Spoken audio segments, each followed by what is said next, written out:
Hello everyone, welcome back to another episode of r/PettyRevenge. In today's episode, steal my identity? That'll cost you $800. Cut in front of me in the dinner queue?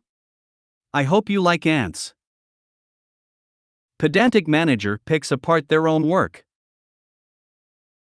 Before we get started, make sure to subscribe so you will never miss a video. So let's get started. Steal my identity? That'll cost you $800. A few years back, I had my identity stolen, right in the middle of a mental health crisis. I was already stressed out and overwhelmed by life, and the identity theft just made everything worse. Suddenly, random purchases like iPhones and laptops were showing up on my bills, purchases I had never made. The identity thief opened credit cards with my identity, bank accounts, you name it. The authorities were of course no help, and I felt very alone in this twisted game of whack-a-mole, where every time I thought I had fixed one problem, another popped up. I even had a rental car company come after me, as the thief had rented a car in my name and then stolen it. Of course, this was a blow to my credit as well, and resolving the whole thing was enormously stressful. Eventually, I had frozen my accounts, contested the charges, cancelled the credit cards, and followed all of the appropriate steps. All that was left to do was close the fraudulent bank account. When I went to do so, however, I was met with a snag. I explained the situation to the bank, which was not a bank I personally used, and requested they close the account. They told me that they could not just delete the account, however, as there was money still in it, approximately $800, which would need to be withdrawn. I explained that that wasn't technically my money, and they replied that the account could not be closed with the money remaining inside. An account that I opened, in which I, Corvidias, put my money. So guess who's $800 richer?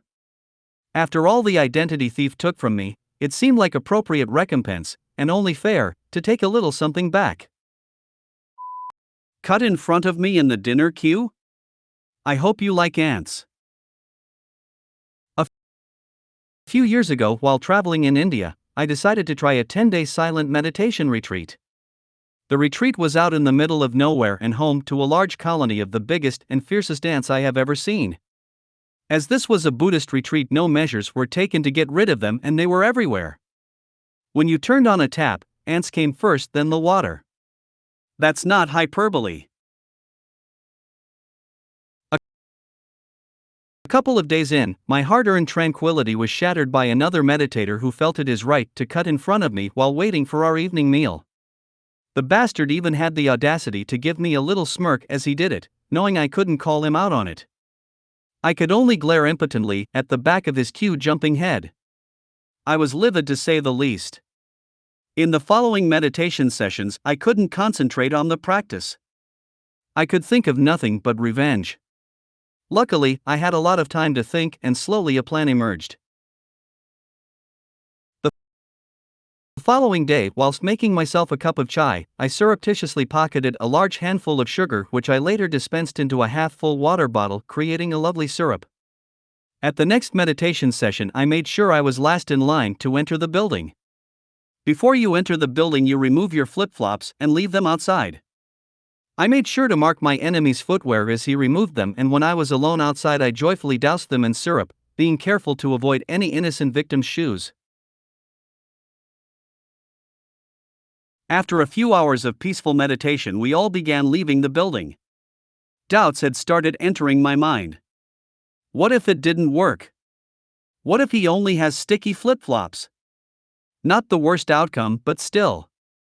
However, I was in luck. My plan had worked.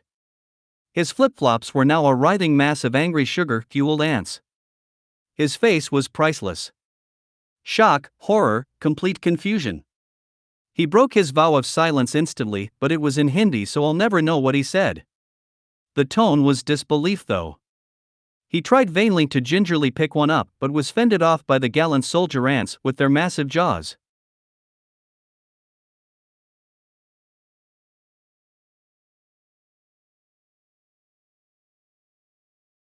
He eventually found a stick with which to hook them with, but that failed, as well as the ants started to climb down the stick, frightening him into dropping it.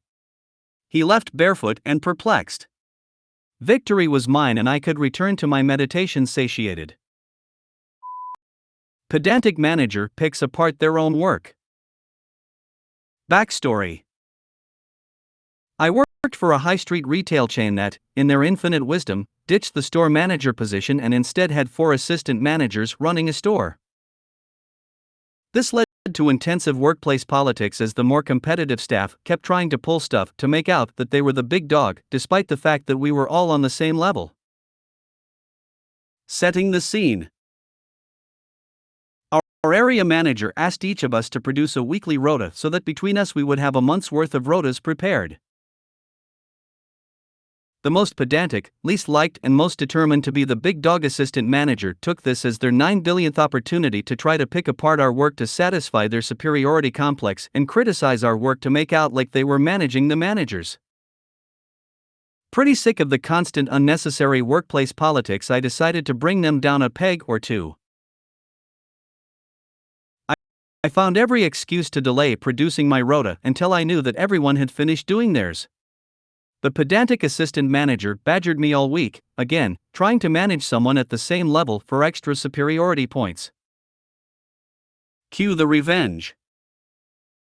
On the last day before we were due to submit, all the assistant managers were in, so I took the opportunity to make my own rota from scratch. Having finished it, I saved it, then produced a second rota to set a trap for my micromanaging colleague. Basically, I copy and pasted their rota so it was an exact replica of theirs. I then let the 2 other fed-up assistant managers know what I've done so they can enjoy the imminent spectacle. At lunch it came time for us all to compare rotas and, with the usual predictability, have our rotas picked apart by our pettiest of colleagues. They went first, to assert misplaced dominance. Everything seemed fine, so we moved on to the next one. The next rota came out, and although it was perfectly fine, it was criticized left, right, and center by the usual culprit.